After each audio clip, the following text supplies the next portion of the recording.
All right, well, I am going to say a few more things about cholesterol today, and then I'm going to turn our attention to photosynthesis. Somebody pointed out that I have a link up there for photosynthesis. That was one that I must not have taken down from last year's thing. Obviously, I haven't talked about photosynthesis yet. I haven't had a chance to get yesterday's video posted. I will get that done this evening, and hopefully this one as well, so you should have both of them up there and ready to go. The exams are graded. I haven't returned them. The people in the office are very understaffed, and they asked me to wait until tomorrow to make those available. So they will be available tomorrow in the biochem office where you got them last time, starting at 9 a.m.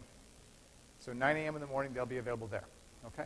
And I will post a key at that time, and I will also, outside my office, and I will also post a grade distribution at that time as well. Okay, so that's the sort of housekeeping business that we've got. Now, last time when I finished, I was talking about the synthesis. I want to clarify. I had a very bad day yesterday, so I was sitting there trying to tell you what statins looked like. And first I said they look like HMG-CoA, and then I said they look like mevalonate, and then I said they look like, well, the song said they look like HMG-CoA. The song is right, okay? So they look like HMG-CoA, that's right. And I apologize for the sort of back and forth. I think I was still jet-lagged from Boston, but in any event. The truth of the matter is mevalonate and HMG-CoA are not that different structurally anyway, but the statins are made to mimic HMG-CoA. Okay. Well, the things I have on the screen, most of you probably have heard something about. And these are complexes that allow our body to move lipids through the bloodstream. All right? Now, it's very important that we be able to move lipids through the bloodstream. All right? Fat's very important. Fat is an energy source, and fat is not stored in every cell. It's stored in specialized cells called adipocytes. So when the body is really needing energy and it's not getting as much food as it needs energy, all right, one of the things that the body is going to do is it's going to start breaking down fat. And for fat to be broken down in cells that need it, it has to move from the cells where it's stored to the cells where it's needed. That's one thing. Another thing about fat is people get probably too much fat in their diet, to be honest. And they need to handle the dietary fat they get. Okay? So what I'm going to tell you today is a bit of what we know about how that dietary fat and how that adipocyte-stored fat is managed. I'm going to say more about I'll take it back. I'll just say something about both of those. All right. Well, fat, of course, is not water-soluble. So if we were to dump fat into the bloodstream by itself without making it somehow soluble, we would make a big problem for our heart, among other things. Okay? So we have to package it up. And we package it up into things that are called lipoprotein complexes. Lipoprotein complexes. These lipoprotein complexes, okay, act a little bit like a detergent does with grease. They sort of encapsulate it and stick on the exterior all these polar groups, in this case of the lipoprotein complexes, polar amino acids. And so this big wad of complex is soluble in water, which is what your blood is full of. Okay? There are, as you can see, several complexes that are here. So I'm going to start by telling you something about the movement of lipids, which includes fats, which includes fatty acids, which includes cholesterol, which includes other things. All things that are not very water-soluble, how they move from your digestive system ultimately to your liver. Okay? So that's where we're going to start. So I go out, I get that Big Mac that I'm not supposed to eat. And by the way, I don't like Big Macs, but I always pick on a Big Mac because it's probably as full of fat as about anything out there. All right? I go get my Big Mac, my big supersized fries, both of which are just loaded with fat. I eat, okay? And my digestive system encounters that fat. The first thing that happens in my digestive system is that fat has to be solubilized starting right there. Okay? I have to solubilize the fat right there. And the way I solubilize it is using the compounds that I talked about yesterday, which are the bile acids. The bile acids are derivatives of cholesterol that have a polar portion of them, and that polar portion of them helps them to act like a detergent, a nonpolar part and a polar part. Okay? So just like detergent solubilizes grease and oil, so too do bile acids solubilize fat and other lipids in your digestive system. That's a very important first step. Okay? Then, these lipid compounds, through a variety of means, are moved across the intestinal wall. Right? So if we're going to eat something as we're going to benefit from, we've got to get it out of our intestine system and into our body systems. And when those lipids are moved across the intestinal wall, they do not move directly into the bloodstream. They move into the lymphatic system. Okay? So they go from the intestinal system into the lymphatic system, and in the lymphatic system, they are packaged up into the first of the lipoprotein complexes. These are called chylomicrons. Okay? Chylomicrons are the least dense of all of these guys. They're also the biggest honking things that are there. They're very large. Okay? As they're packaged up into chylomicrons, there we go. That's not what I want. As they're packaged up into chylomicrons, okay, they pass into the bloodstream. Okay? Now I'm telling you this in words because I don't have a good figure to show you. I might be able to dig, I think I will try to dig one up and I'll post it so you can see in figures what I'm talking about. I don't have one there at the moment. Okay? The chylomicrons, which are full of lipid, are very undense, low density, okay? And they're big. They get in the bloodstream, and you might think, okay, here's how you have a heart attack. And it turns out chylomicrons don't cause heart attacks. Chylomicrons go, and they travel until they get stuck somewhere. That sounds kind of like a heart attack, doesn't it? Right? Well, the place where they get stuck is they get stuck in your capillaries. Your capillaries, if you think about it, are in your muscles, and your muscles are the tissues of your body that are probably needing some of the highest energy of any of your cells because they're doing the work, right? The muscles secrete enzymes that break down the fat into glycerol and fatty acids. Okay? Some of these they will absorb and use for energy. Others of the fatty acids will be left in the bloodstream where they will be picked up by serum albumin. Serum albumin has to sequester these fatty acids because, again, we don't want them getting out there and causing problems for other proteins. Okay? Some of the fat-soluble components will be absorbed. This might include the fat-soluble vitamins. Okay? This might include some other things, but it will not include cholesterol. Cholesterol is not absorbed by this mechanism. Right? So what we've had happen is the chylomicron has gotten to the capillary. It's gotten stuck. And as it's gotten stuck, some of the insides, which are the gooey part, that's where the fat and all that other stuff is, has started being chewed away. That gooey part is like the center of the Oreo cookie. All right? The Oreo cookie's center is starting to shrivel because somebody's eating the middle instead of eating the cookie. Right? Not that anybody in here would ever do that, mind you, right? These are nutrition majors. They don't eat Oreo cookies, right? All right. So anyway, the cookie is starting to shrivel. Well, as it shrivels, it no longer remains stuck in the capillaries, and it passes on through. So that shriveled up cookie at this point has a new name. It's called a Chylomicron remnant. Because a lot of that inner part, not the cholesterol, but a lot of that inner part has been eaten away. And the Chylomicron remnant makes a rapid transit back to the liver. Oh, this is easy. It's released, it goes back to the liver, okay? At the liver, there are receptors that will take in that chylomicron and all of its contents. Okay? The liver then acts as a kind of like a bank where the incoming money, or in this case, the incoming lipids, are taken up by the liver and stored until they're needed. All right? Now, number one, your liver does not have an infinite storage capacity. If you're eating unhealthily and you're overloading your liver, it's going to take it in one side and it's going to dump it out the other side.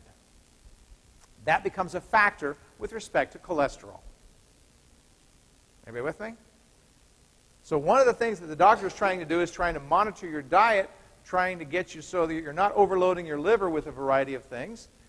And if you can't manage your diet, or for whatever reasons perhaps your liver isn't functioning properly, then the liver is going to say, okay, I'll take it up over here, and I'm going to put it out over here, and I'm not going to pay any attention to anything else. Well, the liver is very important because if it's paying attention, it will manage your cholesterol levels very, very well. Everybody's heard stories about the person that can eat a dozen eggs for breakfast every day, and their cholesterol levels are perfectly normal. Their liver is managing things as it should. Okay? They haven't exceeded its capacity, they haven't done anything else, and that person is probably doing okay. I won't say it's common, but that does happen, right? Okay. Well, the liver's role is to manage not only the blood glucose level, but it's also managing lipid and cholesterol levels. Remember, cholesterol is an important nutrient for the body. Okay? When the liver senses, and I'm going to tell you how that happens in a bit, but when the liver senses that the body is needing cholesterol, for example, okay, it takes some of the cholesterol, some of the lipids that it has, and it packages them up into the next of the complexes that you see there. They're called the VLDLs, or the very low density lipoproteins. And you can see that they're fairly low in density, not quite as low as the chylomicrons, but they're also fairly honking large. And they get dumped into the bloodstream. And in the bloodstream, the same basic thing happens to them that happened to the chylomicrons. Target cells that need things out of them will start grabbing and taking things out of them. And as that happens, the VLDLs start to shrink. And when they shrink, they become IDLs. They're becoming more dense. Intermediate density lipoproteins. And as they shrink further, they become LDLs. Okay? The LDLs, all right, are what people refer to as the bad cholesterol. Because what's happened in terms of the goodies that the cells are taking out of the VLDLs and the IDLs, they still haven't touched the cholesterol.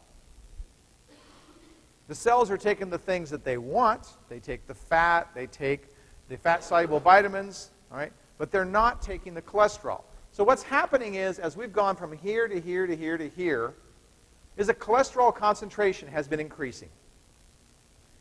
Some people refer to the LDLs as bad cholesterol. And there's a reason that they refer to that as that.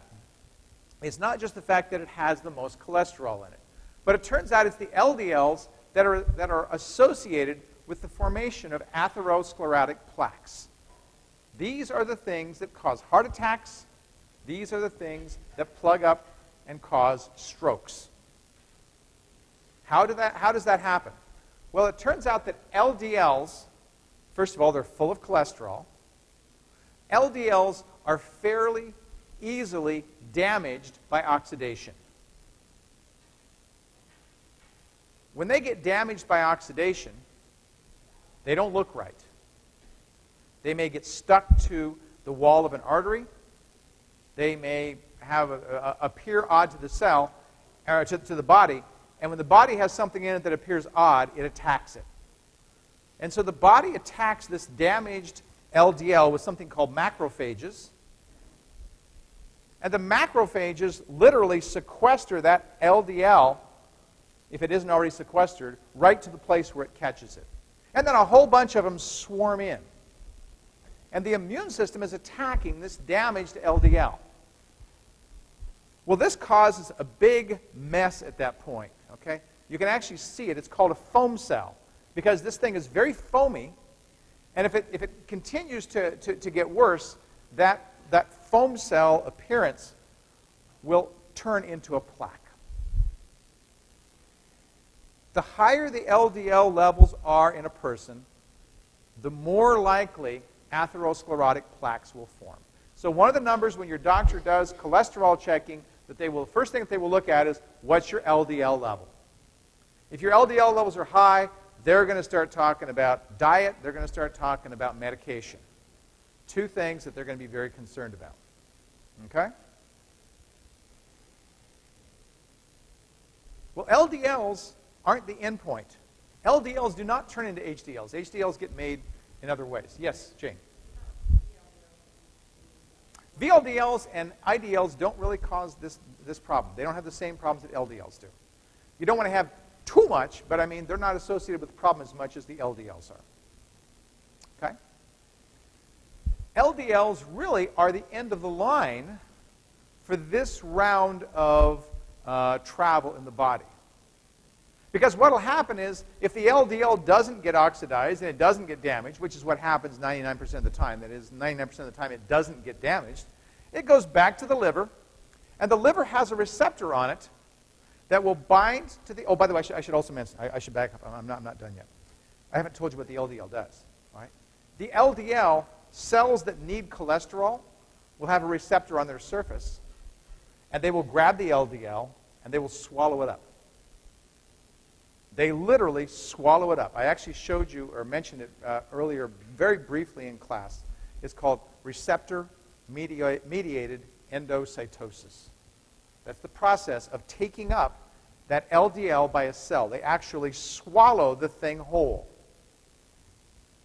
Well, as cells are swallowing LDLs whole, what's happening to LDL concentration? It's going to fall, right? If the cell isn't needing cholesterol, the cell says, I've already got plenty of cholesterol, the LDL concentration is not going to fall, right? Everybody understand that okay? Now, it seems like a simple point, but it's a very important point. Because the important point is, because it doesn't fall, the liver is monitoring this process. The liver is monitoring the process. The liver is continually monitoring how high are the LDL levels. The liver also has a receptor that binds to LDLs. It's a different receptor, but it also binds to LDLs. When the LDL makes it back to the liver, it binds to that liver receptor, and the liver takes that LDL up, and that LDL receptor tells the liver, hey, I got an LDL. Well, the more of those signals that the liver gets that, hey, I got an LDL, the more the liver knows there's plenty of LDLs out there. And the fewer the times that the liver gets that signal, hey, I got an LDL, the lower the LDL concentration is. Now, what that means is, the more the liver gets a signal that LDLs are coming back to it, the more that means that the cells are not taking it up. Thus, the more the liver gets back to it, the less the body needs. So if the liver is getting this signal properly and responding properly, it will say, okay, we better stop putting VLDLs out there because I'm putting out this and they're coming back. Okay? If the liver puts out VLDLs, but no signal comes back, it says, wow, everything I put out there, they ate. It's like a parent with a child. Okay? Kid doesn't have an appetite for a long time, and finally, everything you put on the table, the kid starts gobbling up. The parent says, hey, wow, they're hungry. Put more out on the table. Okay? So the liver says, wow, they're gobbling up everything I'm putting out in the bloodstream. I'm going to make more VLDLs. Make sense? So that liver LDL receptor is very critical in this process. Now, I got to tell you a true story that I still find amazing every time I tell it. The amazing thing was I was teaching this to one of my first classes in Biochem 451 a few years ago. Actually, quite a few years ago now. And I had a student that came up to me, and there's a disorder called Familial Hypercholesterolemia. Yeah, you probably should know that. Familial, F-A-M-I-L-I-A-L, F-A-M-I-L-I-A-L. Cholesterolemia. That's cholesterol, and then the E-M-I-A on the end of it. It'll be in the notes. Okay.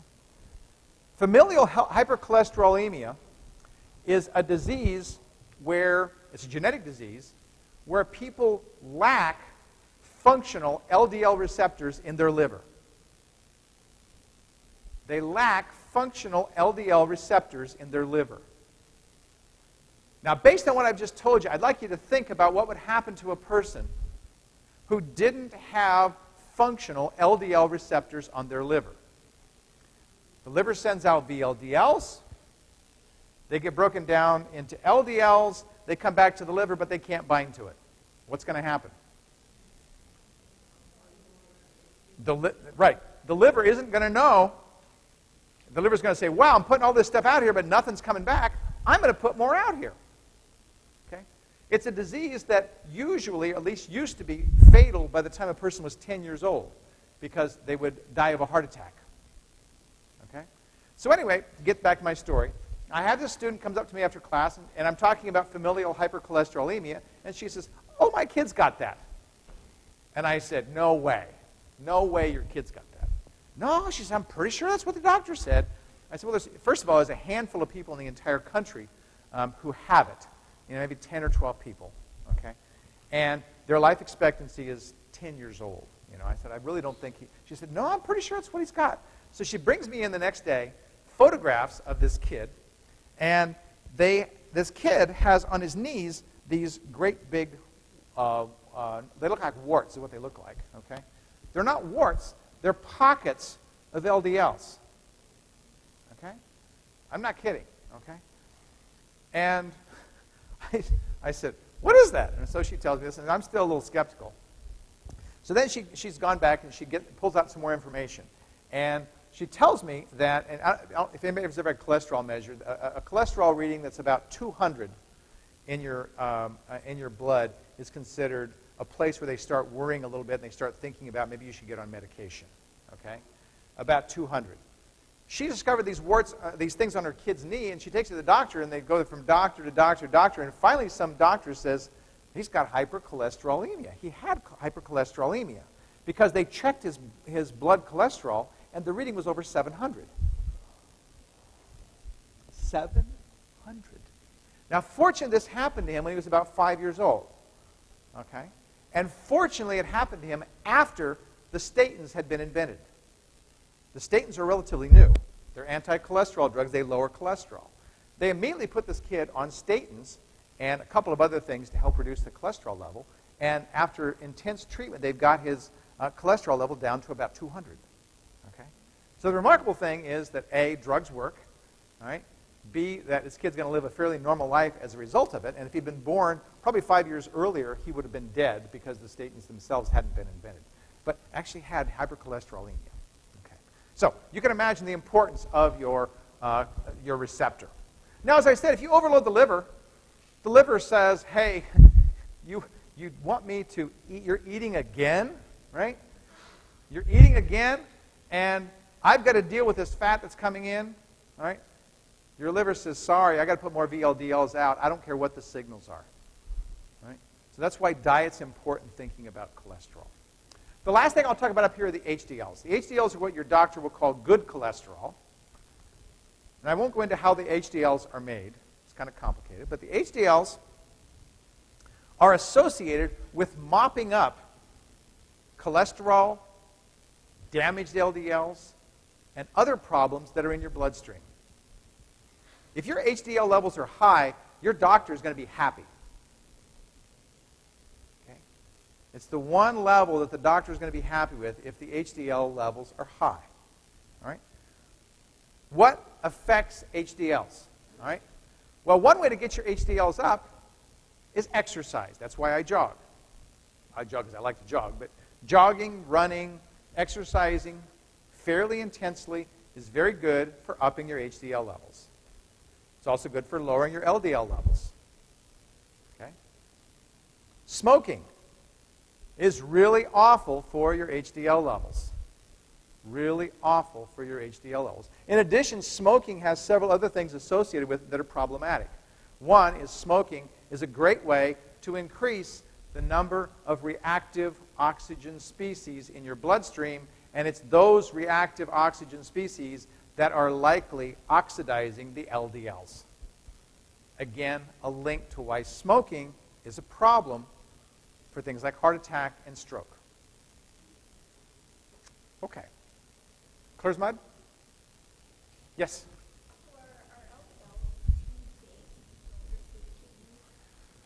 Are LDLs too big to be filtered through the kidneys and excreted? They are too big for that, yes. That's it? Was that clear? Are you guys that bored or afraid to ask a question? It is nearing the end of the term, isn't it? Okay. Well, let's, this actually shows that process I talked earlier about the receptor-mediated endocytosis. There's an LDL. There it is attached to a target cell, and the cell is internalizing it. Once it gets inside, the cholesterol and other things are packaged appropriately and used as the cell needs. I will try to find you, I've got a pretty good figure, as I recall, of the movement of these things in the body. Okay. Well, let's turn our attention from us, animals, and spend some time talking about plants. Okay? I know there are some botany people in here, and they always want to see more about plants and photosynthesis. So we're going to do that here. Okay? Photosynthesis, as we all know, is one of the most important processes on the face of the earth. It's because of photosynthesis that our atmosphere, for example, is full of oxygen. Because as we will see, photosynthesis splits water and releases oxygen. In the early days of life on Earth, there was very, very little oxygen. But billions of years of photosynthesis have raised oxygen levels to the levels where they are today, and we can breathe. Because we need oxygen for what we do. Photosynthesis is also important because it's the primary way that energy makes it into our biosphere. All right? We are having things to eat because there's photosynthesis. Organisms are growing because there's photosynthesis. Right? Without photosynthesis, that energy that's coming from the sun is totally wasted. And the energy from the sun is the energy that drives the biosphere. Okay? What you see on the screen is a schematic of a chloroplast. Okay? A chloroplast is the place in a plant where photosynthesis occurs. We're going to focus very carefully on this place called the thylakoid space, and also the membrane surrounding it, this partition. Okay? That's really where the action is that we're going to be concerned with. And the good news I have for everyone is if you learned electron transport and oxidative phosphorylation, photosynthesis is very, very similar. There's some different names, but there's pumping of protons to create a proton gradient to make ATP. The difference being that the source of the energy is not electrons coming from NADH, but instead electrons being excited by the energy from the sun. Okay? That is the difference. Okay. Now, in a real sense, we can think about the chloroplast as related to mitochondria. The chloroplasts actually are more complex than mitochondria are. I'm not going to go into chloroplast anatomy here other than what I've just told you here. They're more complex than mitochondria are. Okay? But suffice it to say that, by the way, I should also mention plants do have mitochondria. Okay? So they have both mitochondria and chloroplasts. But chloroplasts allows the cell to make ATP, okay, to make ATP from the energy of the sun. Did I ever tell you guys how to make a photosynthetic fish?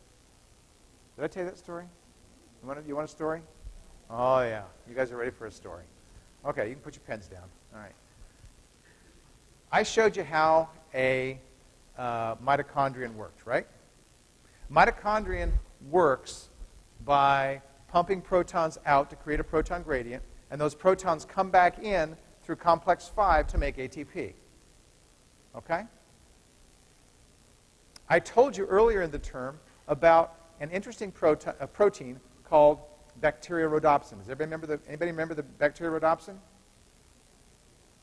The bacteria rhodopsin is an interesting protein. It's in bacteria. And this is the protein that I told you that in the presence of light, the vitamin A that's contained within it will change shape. Cis-trans, cis-trans, cis-trans, cis-trans. It's got a long chain. So it goes like this, this. As it's exposed to light, it goes back and forth and back and forth and back and forth. Well, it turns out that in bacteria, that protein is used to grab a proton, kick it out when it goes up, let go of it, and go back down, and grab another proton, and continue doing this. That bacteria rhodopsin in a bacterial cell is creating a proton gradient. That's what it's doing. Okay? Bacteria can use that gradient for other purposes. So it's a photosynthetic-like thing. Here's how you make a photosynthetic fish.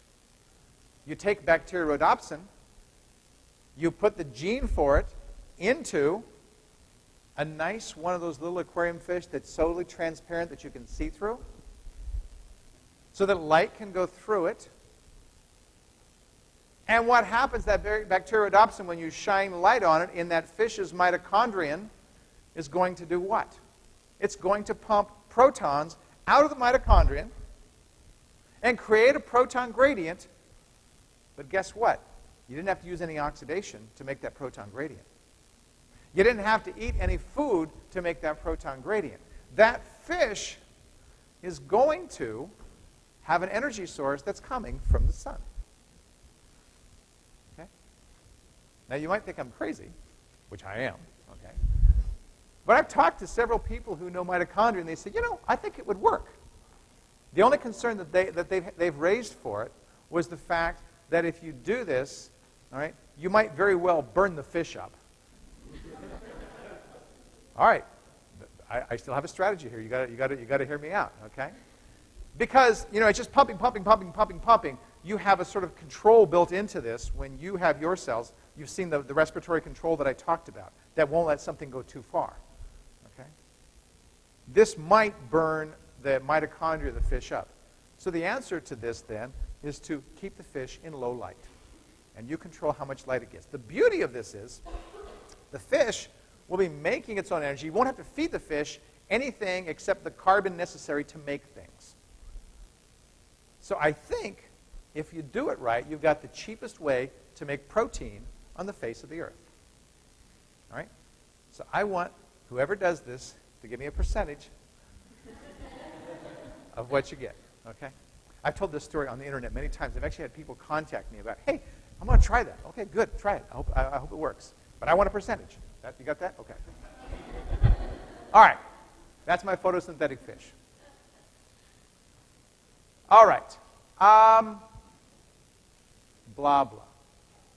Okay.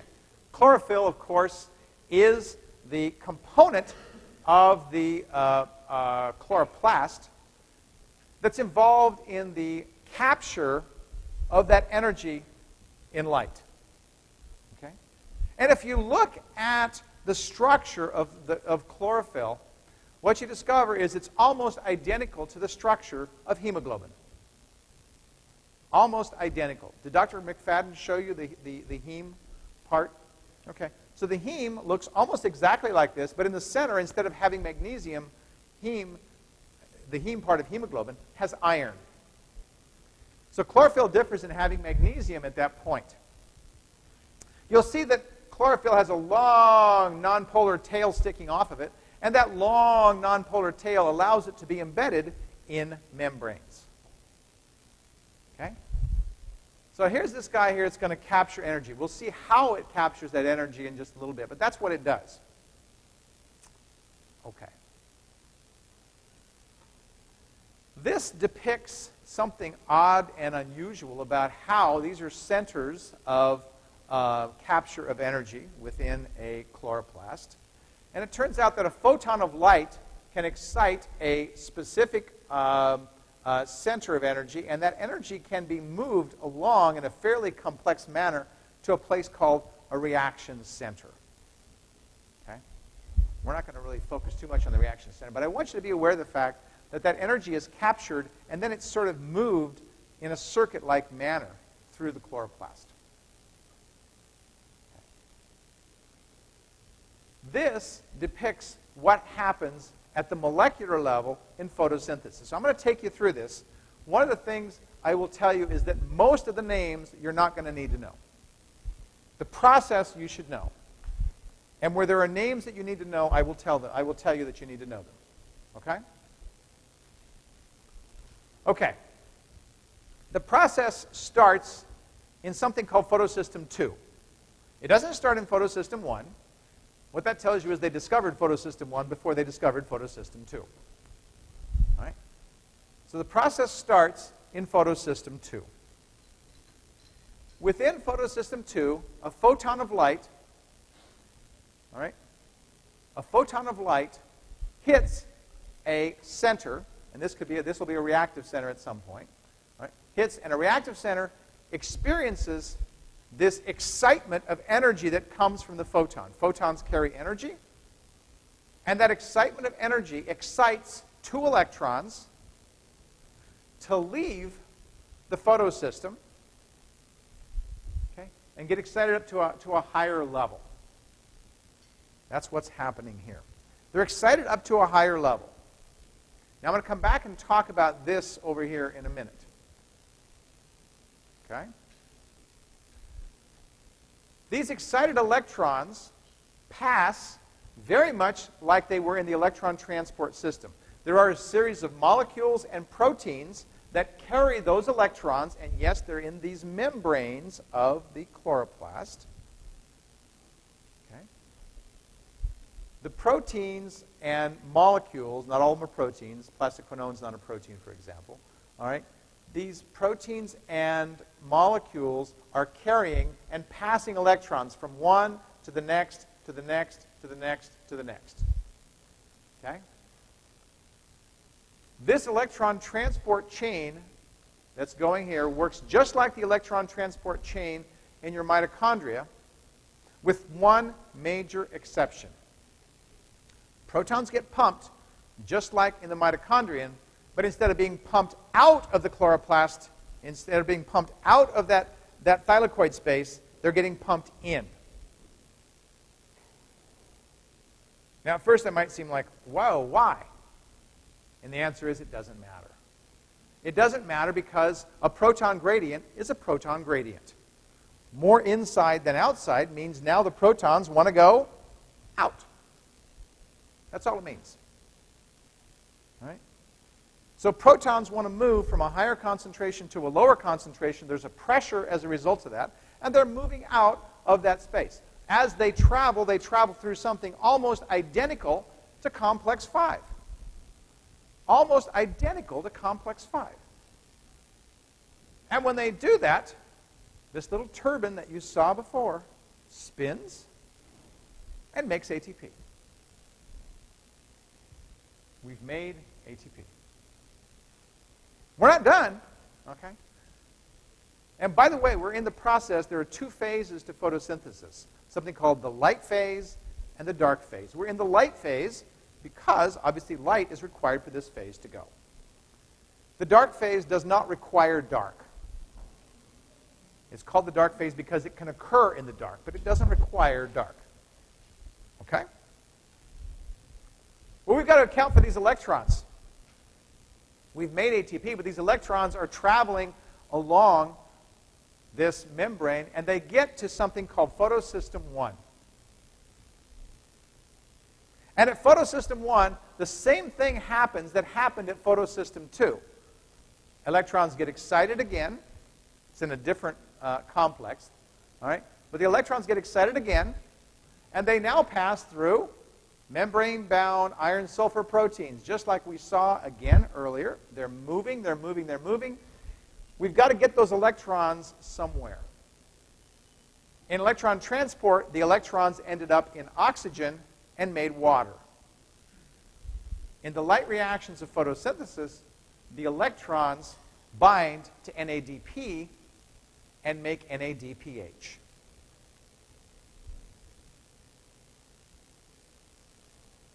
Okay? We're almost done. Electrons move through complex 1 by excitement of light. They travel through membrane structures. Protons get pumped. ATP gets made. Electrons get excited again. They travel and get donated to NADP to make NADPH. The one thing I haven't accounted for is over here. Where did those electrons, this system lost electrons and it passed them on. It can't do that forever.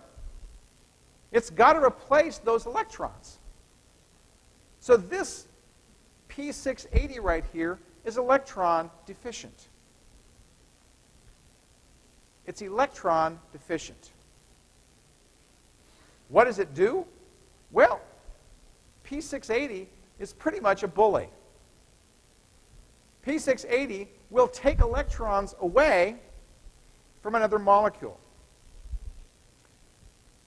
The molecule it takes electrons away from is water. Water is being oxidized. That is not an easy thing to do. Water is being oxidized. Water is losing electrons, and when it loses electrons, it loses protons, and the net result is you're left with O2, molecular oxygen.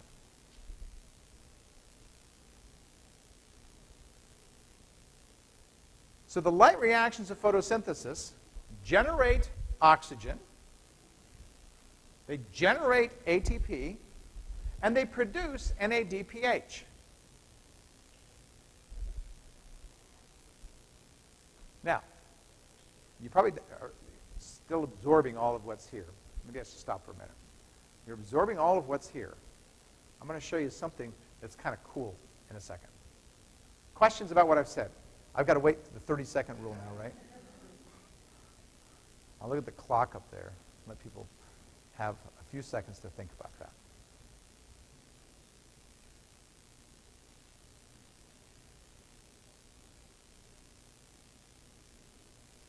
This is the nervous look at the professor mode because they know if they look at me, I'm going to ask them something. So they're going to look, and there's no eyes that are going to look at me. When I'm not saying something, they're all going to, There's a brave soul with a question. Yes, question. No, because the P700 is getting electrons from over here. All P700 is doing is passing on those electrons. But good question, yeah. So the only thing that's deficient in electrons is this guy right here. Okay, there's the required 30 seconds. The cool thing here is if you look at this process and you run this process backwards, it's not unlike what's happening in your mitochondria. In mitochondria, the source of electrons is an electron carrier, right? What's that? NADPH. If you take electrons away from NADPH and they go back here, and they go back here, they're going to make ATP, right? Make a proton gradient that'll make ATP. And they're going to end up over here, but they've got to go somewhere. And what do they go on to in our mitochondria? Oxygen. And what do they make? Water. It's the reverse of what I've just shown you. Now, how is it able to reverse? Well, it's able to reverse by virtue of the fact that the energy from the sun is making it possible. It won't reverse on its own, just like a car won't roll up a hill all by itself without energy. You've got to burn gas to get the car up the hill. The gas is the light from the sun. And that's what makes this process essentially do the reverse of electron transport and oxidative phosphorylation. This process that you see on the screen has a name. It's called photophosphorylation. Photophosphorylation. This is the third type of phosphorylation that you've seen to make ATP. I'm going to repeat them so you'll know what they are. The first one that you saw in glycolysis. Anybody remember what the name of that one was? Substrate level phosphorylation. The second one you saw was in mitochondria. That was oxidative phosphorylation. The third one you've seen in chloroplasts, it's photophosphorylation. Those are the three general ways of making ATP in all cells. Okay.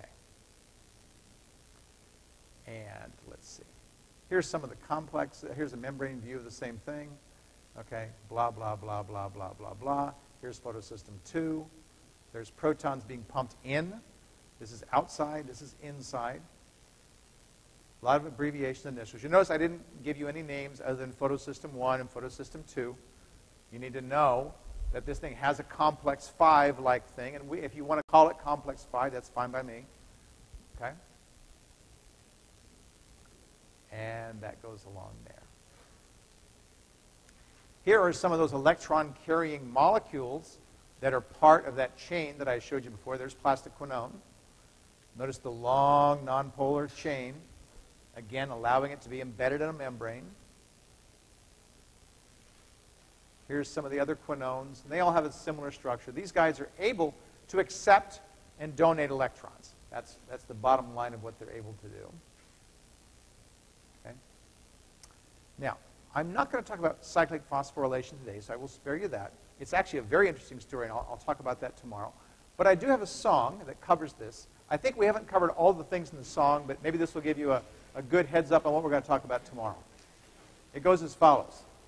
It's to the tune of Scarborough Fair. It's called Photosynthesis is Divine.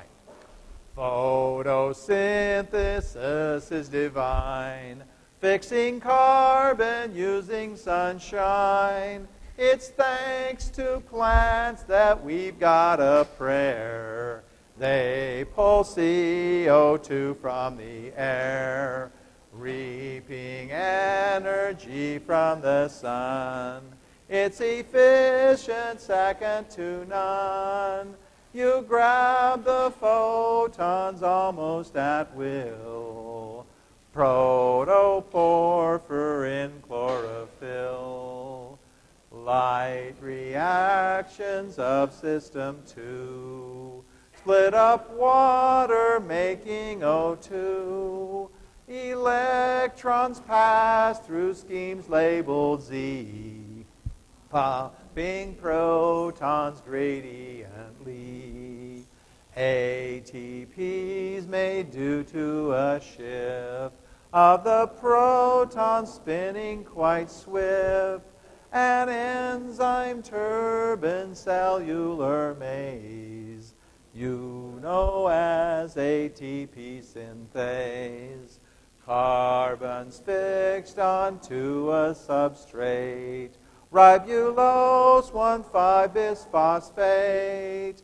Rubisco acts inefficiently, splitting it into 3 PGs. If the enzyme grabs NO2, it makes glycolate, it is true. The Calvin cycle works in a wheel, giving plants a sugary meal. So photosynthesis is divine, 'cause it happens all of the time. From dawn to dusk and times in between, solar panels truly are green. All right. See you guys tomorrow.